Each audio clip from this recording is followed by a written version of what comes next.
Boa noite, professor, tudo bem? Prazer, meu nome é Davi Conrado. Eu vim apresentar hoje o nosso trabalho de Web 2, então eu vou dividir entre duas partes aqui, né? A parte 1 que vai ser, eu vou apresentar primeiramente o MVC, e a segunda parte que eu vou apresentar a API, propriamente. Então, o meu grupo é eu, Davi Conrado, o Juan Pagnussati, o Luiz Maronese e a Caroline Baú. Então, começando aqui pelo MVC, vou explicar um pouquinho sobre o nosso tema, primeiramente, para que eu possa explicar os dois projetos. Então, o nosso tema é a UTF Store, que ela serve como um bazar para os alunos da UTF-PR.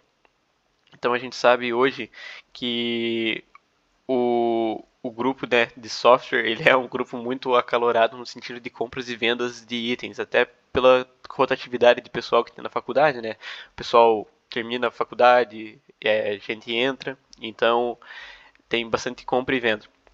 Então, o objetivo da UTF Store é surgir um ambiente que seja seguro para que possa ser feito essas compras e vendas de produtos. Então, para entrar no nosso software é obrigatório ter o @alunos, é obrigatório ser aluno, e ele vai servir como se fosse um marketplace do Facebook, só que voltado para os alunos da UTF. Então, explicando um pouquinho sobre o contexto, né? Posso ir propriamente para apresentar o MVC. Então, mostrando um pouquinho sobre a nossa arquitetura, a gente utilizou o MVC. Então, aqui models, views e controllers, né? As models para fazer a parte das requisições para o banco de dados, as controllers para fazer a parte de gerenciamento das requisições e as views para fazer a parte de visualização do usuário. Passando um pouquinho rapidamente sobre elas, aqui na controller a gente vai ter a Auth Controller e a CRUD Controller. A Auth Controller serve para fazer login, cadastro, enfim, essa parte de autenticação e autorização mesmo. E o CRUD tem basicamente o CRUD de todas as tabelas e um pouco de lógica de negócio aqui também. Os middlewares de autenticação e autorização eu vou falar um pouco melhor depois. E a gente tem as models das nossas 6 tabelas no banco de dados. Então a gente tem uma model base, aqui, né, para servir para os outros. A gente tem a model de categorias, aqui a gente tem o SQL de categorias, de listagem, de localização, de tags, de transação, né, de quem vendeu e de usuários. Né. Aqui a gente tem o CRUD completo, de selects, de deleção, algumas tratativas também dentro do banco de dados. E as views, a gente tem a parte de visual, que eu vou mostrar depois ali para o professor como é que tá. Seguindo, a gente tem as nossas 6 tabelas, igual eu já falei. Né, a gente tem os relacionamentos 1 para N e N para N. E eu acho que vai ficar talvez mais fácil de explicar lá no app API, por mais que seja um pouco diferente as tabelas lá, mas é basicamente a mesma lógica. Os CRUDs, a gente tem para todas as tabelas no banco de dados, a gente vai ter um create, um read, update, delete. Então, por exemplo, aqui de usuários, a gente tem o list users, né, que vai listar todos os usuários, new user para criar um novo usuário, um edit, create user, update user, delete user. Né? Então a gente tem o CRUD completo aqui de todas as tabelas. Então o controller aqui está servindo basicamente para receber a requisição e passar para a model o que ela tem que enviar como resposta. Perfis de usuário, a gente tem os dois, que seria client e admin. Deixa eu ver se tem algum lugar aqui que tem isso melhor. Dá pra aqui mesmo. A gente tem dois tipos de roles de usuário, que seria a role client e a role admin, e a gente faz esse controle por meio desse middleware, né, chamado aqui auth.js, que ele serve basicamente para a gente tem essa rota aqui chamada require admin, ou esse middleware require admin, que a gente coloca lá nas rotas, que ele vai fazer esse redirecionamento. Se o usuário não é admin, ele não tem acesso a essas rotas, e a gente tem esses dois mirrors, né? O require login e o require admin. Então a gente consegue filtrar ali os usuários já logo na hora das rotas. Sessão, session.js serve para fazer o controle de sessão. Então é um controle bem simples de sessão. Aqui a gente tem as funções para para conseguir ler, para conseguir entrar na sessão, para conseguir destruir a sessão, mas o principal mesmo é essa aqui, que a gente salva um cookie de autenticação do usuário. Assim que o usuário é logado, ele é gerado um cookie de autenticação para ele, né, contendo o user ID dele e a role. Seguindo, vamos aqui para as rotas, que a gente tem todas as rotas do nosso MVC. Então aqui a gente tem todas as rotas, igual eu falei, e aqui a gente tem os middlewares, né, que estão sendo passados, que é o require login, que para fazer quase todas as rotas aqui a gente precisa de login, e o require admin, né. Para algumas rotas aqui, para a grande maioria, a gente precisa de ser administrador para ter acesso. Eu acho que da parte de código do MVC seria isso. Né, eu já deixei, a gente está utilizando o banco de dados Postgres, eu não sei se eu falei isso. Né, eu estou rodando ele pelo Dockerfile aqui, no background, porque não tenho o Postgres instalado. Então eu vou seguir para a parte visual lá da view.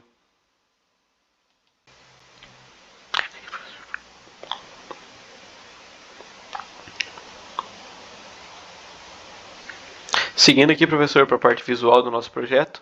Então aqui eu estou na tela de login. Eu já deixei separado dois usuários, um admin e um cliente. Eles já estão cadastrados no banco e eles têm roles diferentes. Né? O admin é admin e o cliente é cliente. Então, entrando aqui como usuário admin, ele tem acesso a todas as telas. E a primeira tela é uma tela de início. Então aqui a gente tem a quantidade de anúncios, de categorias, locais, tags, compras. Né? Isso aqui tudo seguindo o que está lá na API. Indo para a tela de anúncios, então a gente tem os anúncios de todos os usuários. E aqui, por ser um usuário de mim, eu consigo ver, editar, remover. Então eu consigo fazer o CRUD completo em todos os anúncios. Vindo aqui para editar, por exemplo, dá para eu editar a categoria de livros, de materiais para livros e salvar. Ele já automaticamente altera aqui. Eu posso vir aqui e criar um novo anúncio. Então eu posso colocar, eu sou o cliente do TFPR, eu vou vender materiais na biblioteca central. E o título vai ser livro legal. Uma quantidade e salvar. Então aqui eu já tenho um livro legal, né, de acordo com o que foi cadastrado. Usuários. Aqui eu tenho os dois usuários, que é o usuário administrador e o usuário cliente. Aqui eu tenho as compras, que seriam quando eu comprar alguma coisa. Né, aqui como um usuário admin eu não consigo comprar nada, não consigo vender nada, só consigo gerenciar. Mas se eu fosse comprar alguma coisa, eu posso forçar uma compra aqui do livro legal, por exemplo, do e o cliente, e salvar aqui, que ele salva. Ah, isso aqui é legal. Eu não consigo salvar por conta de uma lógica de negócio que o cliente não pode comprar o próprio livro. Então isso eu tinha esquecido dessa validação, mas o cliente, por exemplo, ele não consegue comprar o próprio livro dele. Como a gente fez o anúncio aqui na mão, né, e a gente colocou como cliente o TFPR, ele não consegue comprar o próprio livro até porque é ele que está vendendo. Né? Isso é faz parte da lógica de negócio que o professor pediu para implementar em entrega 1. Seguindo aqui para categorias, eu posso adicionar, remover categorias, livros. Posso colocar livros 2, por exemplo, ele altera, né, toda a parte do CRUD. Locais de entrega, a mesma coisa, né, posso adicionar um local, biblioteca, dois vizinhos. Uma biblioteca legal. E assim que eu salvo, ele já salva aqui. E já fica disponível para quando eu for criar um anúncio, por exemplo. Aqui, né? Biblioteca dos vizinhos. Tags são tags para que você possa colocar e ter uma maior disponibilidade, como sistema de recomendação, por exemplo, né? Se fosse implementado, a gente poderia colocar tag recondicionado. Salvar. Já fica salvo aqui. Posso remover também, né, igual todos. Vou seguir agora. Você pode ver aqui que também já foi alterado o dashboard, né? Foi adicionado mais um anúncio, um local. Então isso aqui segue realmente o que está na API. Seguindo agora para a apresentação do cliente. Então o cliente ele tem uma visão um pouco mais enxuta do projeto. Né? Ele também tem aqui o dashboard, mas ele consegue, por exemplo, vir aqui e gerenciar anúncios. Ele consegue gerenciar os próprios anúncios dele, ver, e se ele tentar comprar, ele não consegue. Ó. Você não consegue comprar o próprio anúncio. A visualização aqui está um pouco mais simples, né? Não, talvez não precisaria ter esse botão de comprar, mas a lógica de negócio está implementada na API. Que ele não consegue, por ele ser o usuário, ele não pode comprar o próprio anúncio dele. E eu posso vir aqui gerar um novo anúncio, assim como eu já demonstrei para o professor, e posso visualizar as minhas compras. Então, se eu cadastrar outro usuário aqui e fizer uma compra, eu consigo visualizar as minhas compras aqui.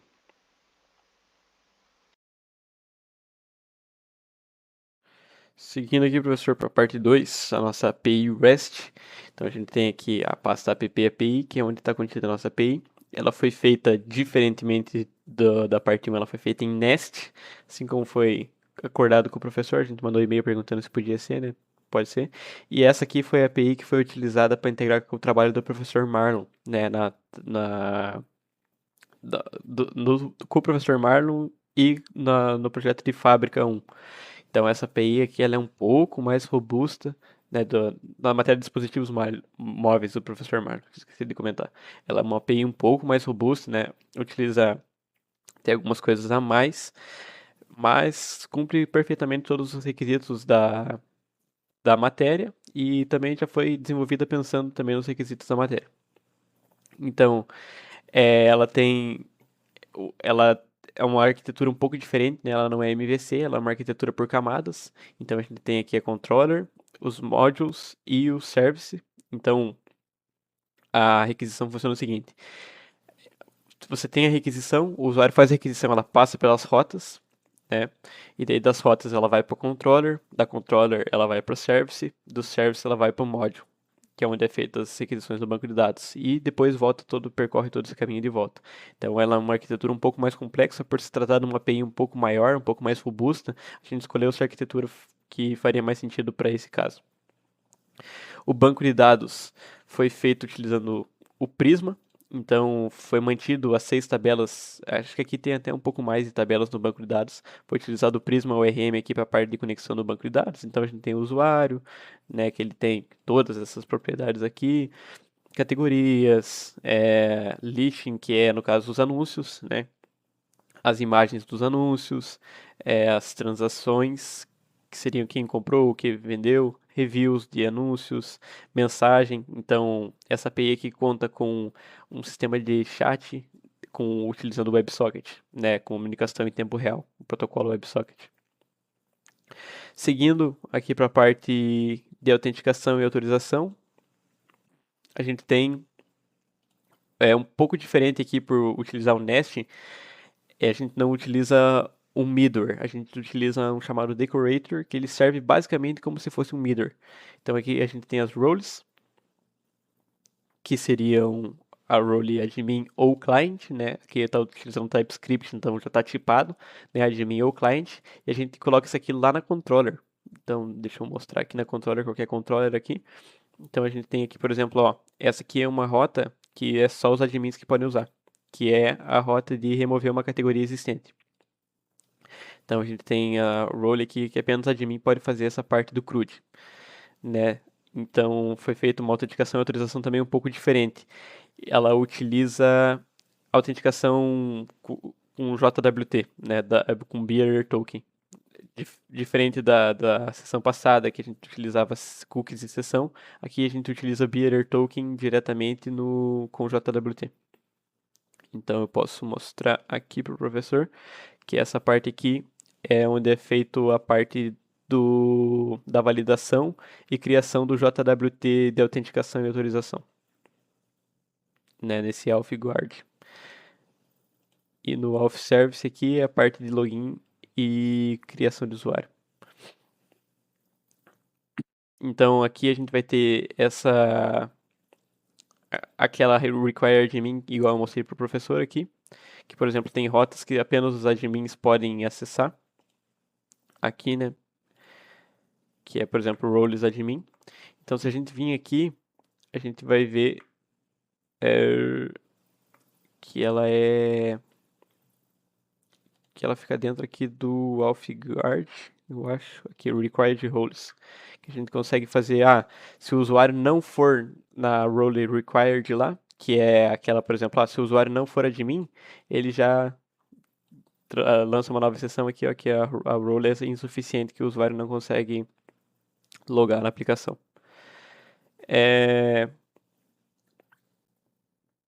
Falando um pouquinho sobre os CRUDs, foi mantido também o mesmo padrão aqui, né, do MVC. Tem CRUDs para todos os. Só que aqui no Nest ele é feito de uma maneira bem mais simplificada, né? Então ele basicamente recebe a requisição e manda lá para o module, que é onde vai ser feito.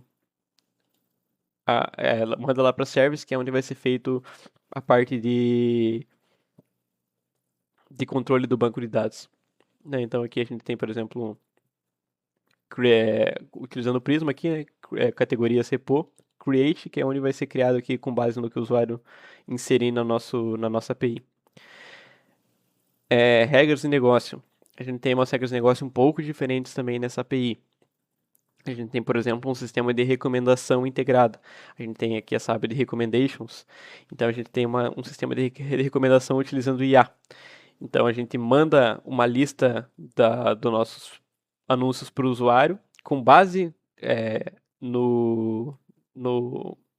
A gente manda a lista de todos os nossos produtos e com base no que o usuário quer ver, a IA vai lá e recomenda para ele e ordena de acordo com o que o usuário quer ver. Então se o usuário coloca, por exemplo, eu quero utilizar notebooks, eu quero ver notebooks.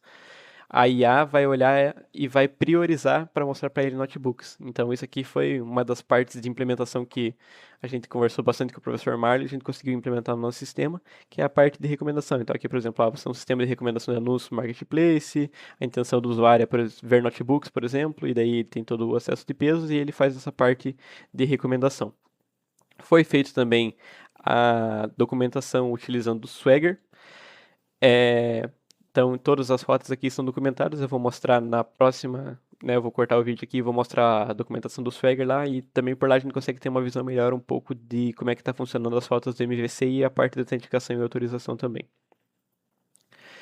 E acho que seria isso de regra de negócio. Igual eu falei, aqui é um pouco mais perto de uma API real mesmo, então ela tem diversas regras de negócio. O próprio usuário não consegue comprar o próprio produto, o próprio usuário não consegue se deletar. Então tem várias dessas regras de negócio assim implementadas dentro dessa API aqui que se eu fosse falar cada uma delas, eu poderia passar a noite inteira falando, né? Ela é uma API um pouco mais robusta, foi dedicado um pouco mais de tempo para fazer ela. Mas acho que o resultado final ficou bem legal. Eu posso mandar também junto com o professor umas fotos da apresentação de mobile, que já foi implementada a API lá no mobile e funcionou perfeitamente, né? Agora eu vou passar para a parte da documentação com o Swagger. Mostrando agora aqui a documentação do Swagger. Então a gente tem uma rota padrão aqui de /health, que é porque por conta dessa API aqui, ela ter sido utilizada em vários projetos, ela está em produção também, inclusive, né? Ela está rodando nos servidores da Oracle com CI/CD. Então aqui para rodar ela, eu estou usando o Nginx, né? Uma API um pouco mais complexa. Então a gente criou uma rota de /health, por exemplo, para conseguir monitorar no servidor da Oracle.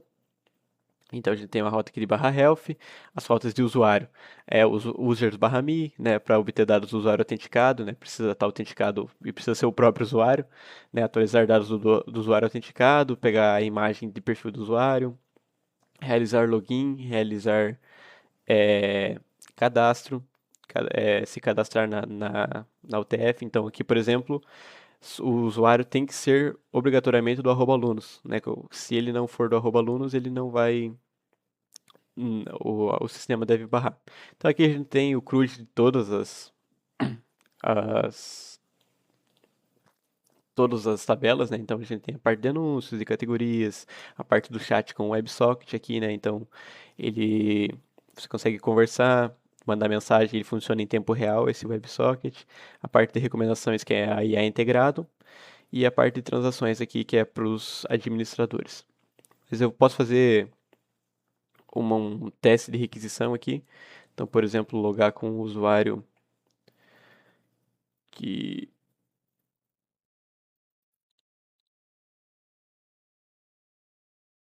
Posso tentar logar aqui com um usuário. Calma aí, eu preciso logar primeiro. Aqui eu tô numa rota de barra.me. Posso tentar logar com o usuário aqui. Só pra... Eu acho que eu devo ter o meu usuário cadastrado no meu banco de dados aqui. 2, 3, 4, 5, 6. Então eu loguei aqui e ele já me retornou aqui o status code 201 com um token de autenticação aqui, um Bearer token, ó. E daí com base nesse Bearer token aqui eu consigo logar, utilizar todas as outras rotas. Então, por exemplo, se eu dar um users/me aqui, deixa eu tentar.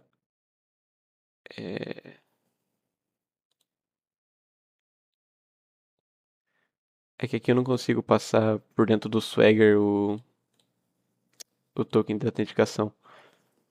Mas eu posso. Eu vou cortar ali pro Postman, professor. E vou mostrar aqui a rota de users/me funcionando com autenticação e autorização. Seguindo aqui a última requisição que eu tinha feito lá, era logar na minha conta, né? E eu recebi um Bearer Token. Então eu vim aqui no Postman e colei o meu Bearer Token aqui de autenticação e autorização que eu loguei lá no Swagger, na rota /users/me, para eu pegar as informações do meu usuário. Então aqui, por exemplo, ele me retorna o meu usuário, né? Que eu tenho o meu ID, o meu nome, @alunos, e aqui por dentro eu consigo fazer qualquer requisição. Deixa eu ver se eu tenho alguma requisição salva. Então, como por exemplo, cadastrar uma categoria. Eu só preciso vir aqui e adicionar o meu token de autenticação. E, ó, que interessante, eu não sou, no meu próprio banco eu não tenho permissões suficientes, então eu não sou admin, então ele já me dá o forbidden aqui que eu não tenho permissões suficientes para cadastrar categorias. Deixa eu ver se tem alguma outra coisa aqui que eu consigo fazer. Aqui, ó, pegar os anúncios. Então eu vou vir aqui com o Bearer Token e eu consigo pegar todos os anúncios aqui do que tem cadastrados no meu banco. Então aqui eu tenho uns testes, tenho a AAA, que foi feito para teste também, ó. Notebook Gamer, Notebook, enfim. Esses aqui são os anúncios cadastrados no meu banco, né? Eu, como usuário padrão, só tenho acesso para ver os anúncios, eu não consigo cadastrar categorias, né? Que é um negócio que é só para admins. Mas essa seria a nossa aplicação, professor, tanto a parte 1 quanto a parte 2. Ambas. A primeira parte é MVC ali com sessão e interface web, a segunda parte é API, um pouco mais robusta e né, foi integrada com o trabalho de mobile e o trabalho de fábrica.